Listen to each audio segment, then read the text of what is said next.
Hello everyone, welcome back to my lecture today, and today we are going to talk about externality and different remedies that we have as an outcome of the externalities in the market.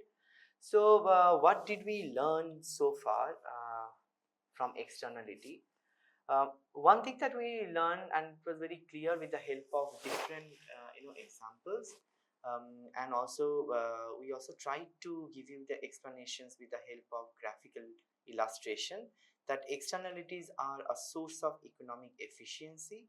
We also discussed that what happens in the optimum level, whether it is market efficiency or in the social efficiency, where we discussed about what are the losses in terms of deadweight loss, and also we try to understand what is the optimum level of price and quantity, whether economy will produce overproduction, or economy will actually have underproduction. So in case of externalities, we actually had divided into two parts.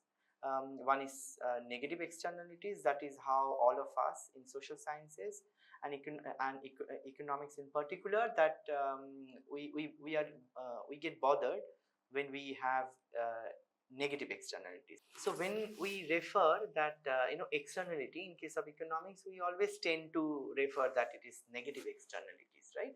So in negative externalities, we as students of economics, we always get very sort of bothered about two things. One is of course the water and air, and then water and air both are getting polluted, and therefore then we start thinking about its impact on the overall economy and the society as a whole.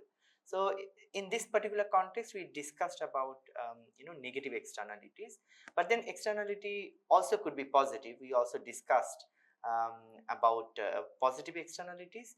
So now in externalities, we also discussed about 2 points, especially from the production's point of view and also from the consumption's point of view, and therefore production negative externalities from productions, and also negative externalities from consumption. Likewise, positive externality from production and positive externality from consumption. So these are the 4 different possibilities that we actually explain with the help of different concept, like marginal private marginal benefits, private marginal cost, and also social marginal benefit and social marginal cost.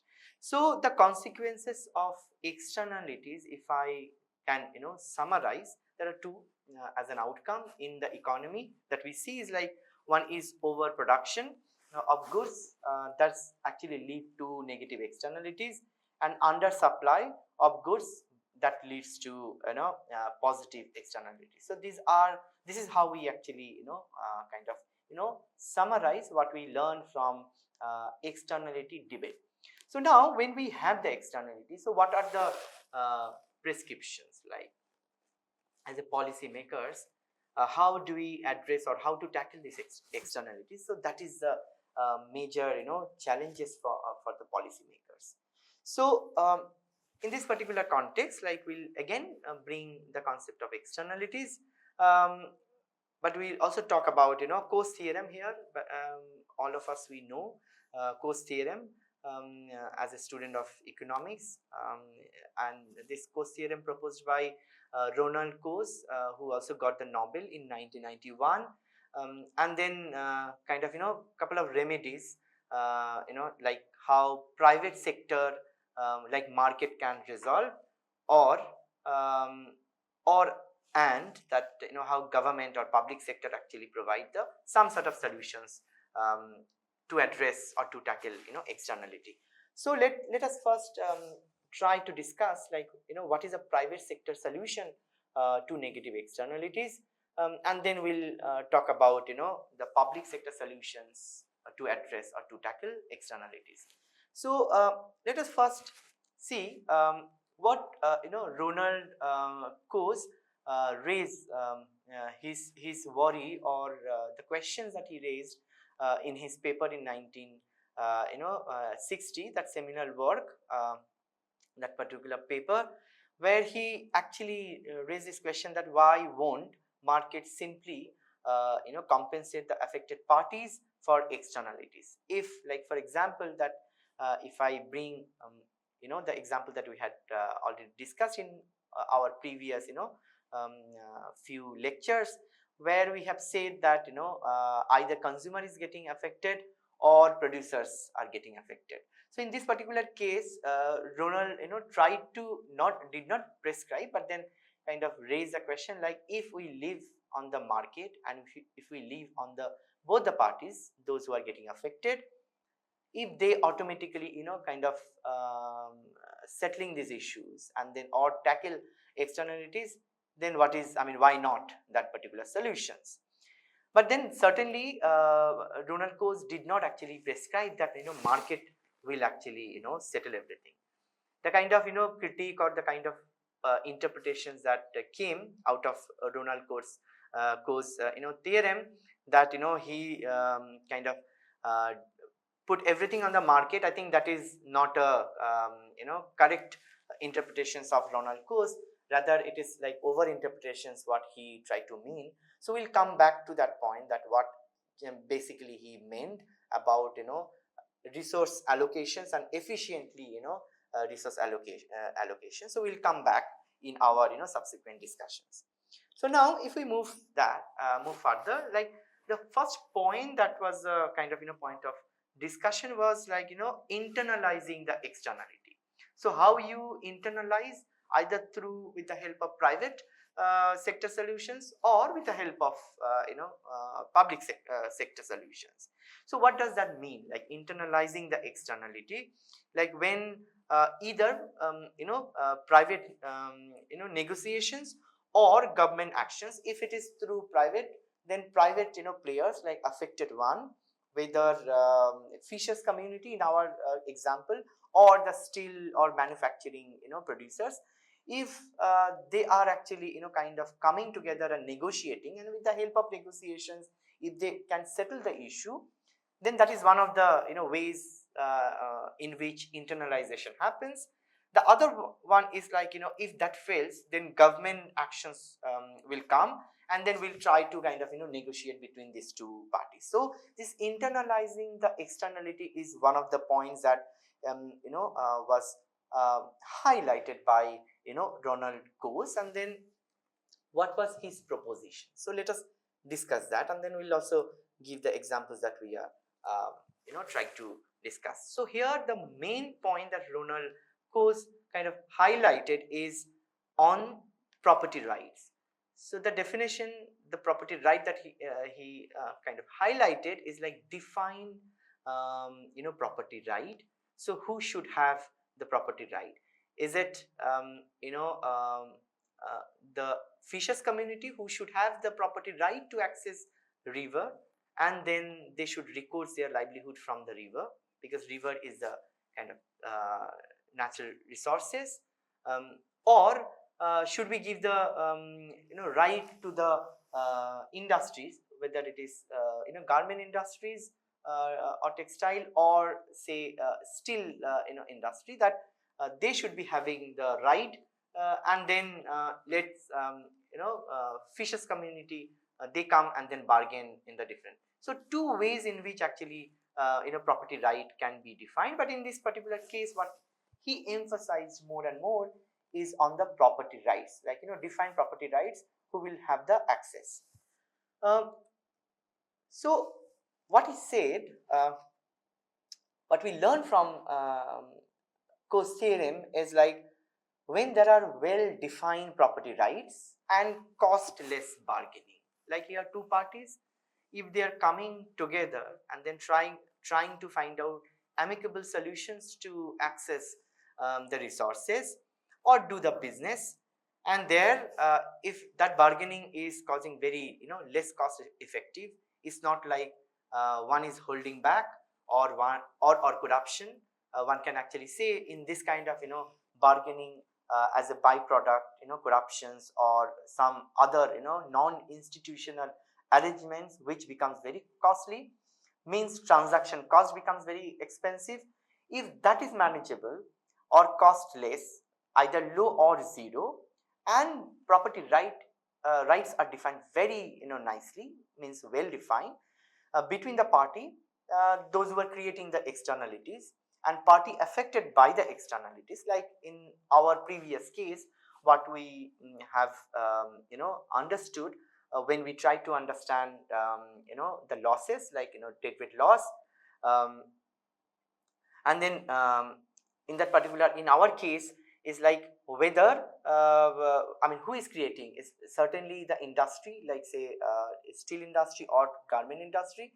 They are actually creating the externality at the fisher communities, or people who are getting affected directly and indirectly, they are actually kind of affected by the externalities. So this two can bring they can come together to bring the socially optimum market quantity and the price both.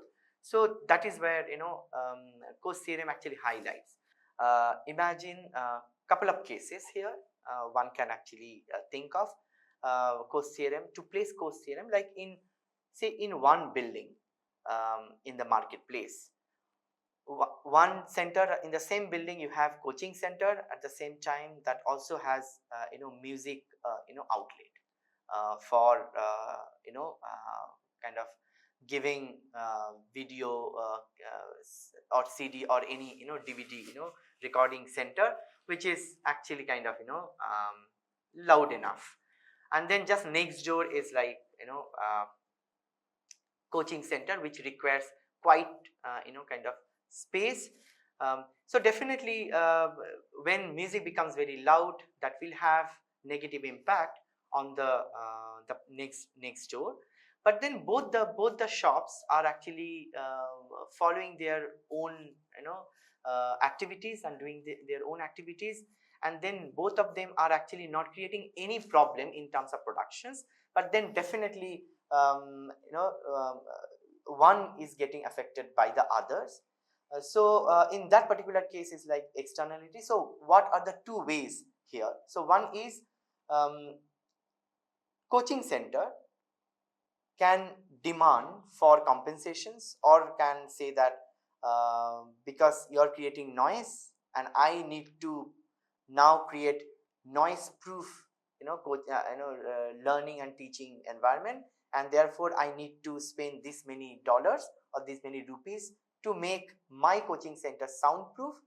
And that cost, I mean, the owner of the coaching center may demand from the other shop, or other shop, like the music station, who is that owner of the music station, they may come up with some other kind of alternatives which will not bother the other places. In these two cases, like for the owner of the music station, for them the sound, and then that is very normal for their particular activities, which, but then certainly that is not very normal for the coaching center. Or from the from the externalities point of view, another one solution, like market can, as a committee, or the town committee can decide that coaching center can be placed in some other places.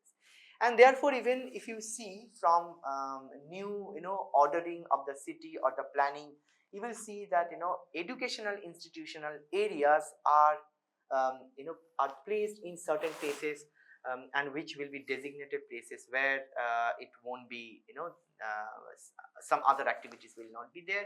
That is how also IT parks are kind of constructed or proposed in different planned cities. So these are one can actually consider, like how to discuss, how to well define property rights, and how to bargain, which is which involve very less cost or zero cost.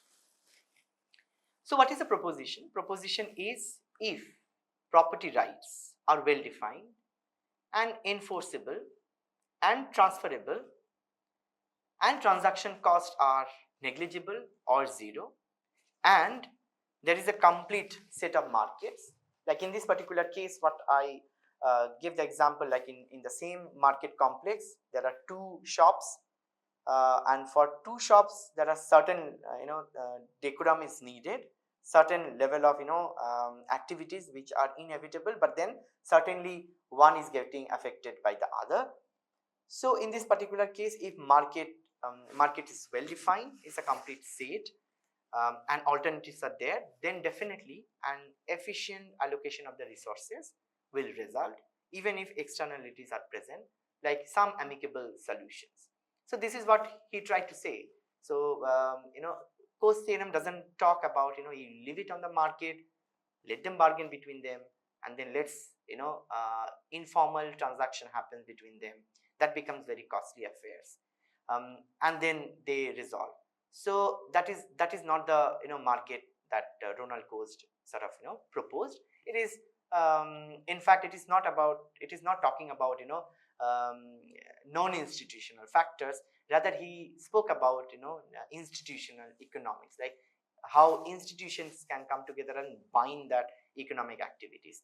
And therefore one can also consider that Ronald Coase property right approach, and Ronald Coase theorem is a kind of origin of the institutional economics, like how institute should function, how property should be given to property rights should be given to different individuals or collectives or the group.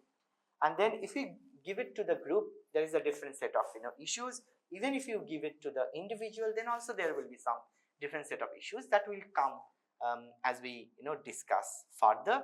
So this is how property rights are defined in Coase theorem, which we will even further explain.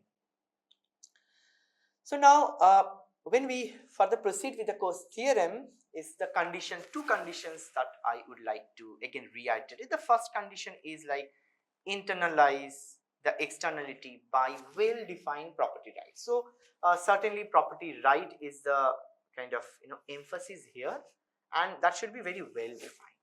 So one can also think of like in case of property right, because the moment property is involved and then rights over property or rights over utilizations of the resources, then transaction cost theory comes, like there formal transactions or informal transactions.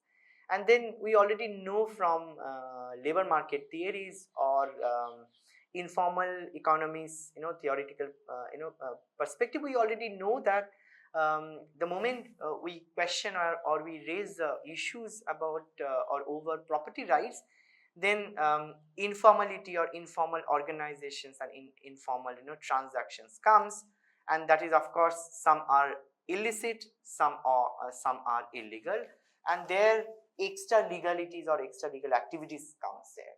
So when we are saying that well defined property rights, we really need to define very nicely about what about the property rights and whom to give and how it should be exercised. So that is the condition 1. Condition 2, the efficient solution to an externality does not depend on which party is assigned the property rights, so long as someone is assigned those rights due to opportunity cost. So we are highlighting opportunity cost, what we already discussed in our previous weeks, and we also defined that what is opportunity cost is like the foregone cost, that trade-off. When we do the trade-off, so we choose one over another. So how much extra unit that I'm foregoing to get or in order to get additional or extra unit of the other commodities. So that is the opportunity cost here. So when we talk about property rights, whom to provide here? So should we provide to the fishermen or fisher community, or should we give the property right to the say steel industry or say garment industry, or here say music owner of the music stations, or say owner of the tuition coaching or coaching center? So how should we, whom should we give? and then when they, even when we give or when it is assigned, then the beneficiaries or the parties, they will also try to calculate the opportunity cost, like how much they will be getting at the cost of what. So that is the condition 2. So these are the two Coase theorems, the basic conditions. So when we say further, like certainly it is now, I mean, it is clear, I hope, to all of you, that Coase theorem does not prescribe that market will resolve all externalities. It is not, I mean, he is not leaving everything on the market.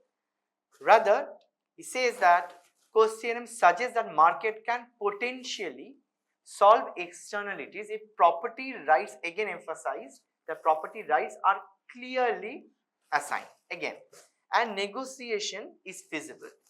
If negotiation is not feasible between any parties, and there we see in the policy frame, even if we propose policy, any policy, so there is a point of negotiations, and that negotiation is very much part of the whether we follow top down or bottom up approach for the policy frame, is always it is there, right? So negotiation should be there if it is feasible. If it is not feasible, then we can't define property right very nicely. So this is what again emphasize. So it is not on the market that market will take care and one party will have the market power and will decide. So this is certainly, he was not hinting on the, or this Coase theorem was not hinting on the market power or monopoly power of the private of very few private players. It is or very few. It is not that. It is basically market should negotiate or will allow negotiations between the parties. So that negotiation space should be open. That is how externalities can be actually dealt with. The second is, this point again I would like to reiterate, that the Coase theorem implies that the market will, of course, the solve, but then just remember, based on these two, again, like property rights are incomplete. If it is incomplete, then it will not be resolved or externalities will not be addressed, and if negotiation becomes costly. So here negotiation, when we are saying that negotiation is becoming costly, here we are actually talking about bribes, extra sort of money to get some sort of work done. Say for setting up any factory, we need in India we need various clearances from various departments, and if that does not happen organically or following due processes, institutional rules and regulations, if one needs to, or owner of that factory or proposed owner of the factory, if he or she needs to pay bribes to get the clearance, that is where it becomes costly, because that particular cost will be kind of impacted or will be spread to the consumer, like to the people, and that's how we'll not get economic efficient outcome. So that is very clear. So he was very clear that leaving everything on the market will not resolve the issues. It is basically what we have to see, like we have to see the transaction cost part, like it should not be, negotiation should not become very costly, and then property rights is very well defined, and that's how market will get involved. It is not like we are giving everything on the market and market will take care it's in its own way, because that will have some other repercussions. So that is where the central focus of the argument. So I think I will just stop here, because we already kind of began and then also set the premises for the Coase theorem, and also the we are going, I mean, how to move towards the private and public solutions. And then in our next lecture we'll talk about in details about how private solutions is there to address negative externalities, and public solutions there in terms of positive or negative externalities. So to understand the basic and assumptions behind Coase theorem, I'll request I follow these two books, and I also request you to follow these two books, which will help you to get into the debate much more in details. So I hope you enjoyed this lecture, and I see you in my next lecture. Thank you very much for your attention.